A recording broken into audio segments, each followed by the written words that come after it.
অনেকদিন যাবৎ মুরগি আর গরুর মাংস খাইতে গেছি অবশ্যই, তার জন্য আজকে এই রসটার দাদার কাছ থেকে মাছ কিনতেছি চায়নাতে। এটা হচ্ছে গিয়ে মাছের বাজার, মাছের বাজার। এই যে দাদা আর দাদি একসাথে দোকান করে। এটা কি জানি সরপুটি টাইপের কোনো মাছ, একটা চাইনিজ মাছ। তো এটা আমি কিনলাম 6 পিস, দুইটা তিনটা আর এখানে তিনটা, 6 পিসের দাম হচ্ছে গিয়ে 11 RMB। তো এটা বাংলাদেশে কনভার্ট করলে হয় 190 টাকা। ঠিক আছে, বাংলাদেশের রেটের মতন দাম।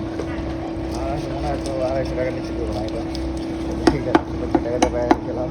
আবার উল্টে পয়সা দিতেছে, এটা একদম সুন্দর করে সিটিং এসে মানুষ যায় করতে আছে। আর এই কাকু দিয়ে সব দিতে পারে, আলাদা প্রতিনিধি লাগে না। মাত্রই আসলে এখন বাজার সংক্রাম হয় না, বসে সব বেশিরভাগ খাই যে তেলাপিয়া মাছগুলো। মাছগুলো নিলাম না, ভাবলাম না আমি জানি না সর্বোচ্চ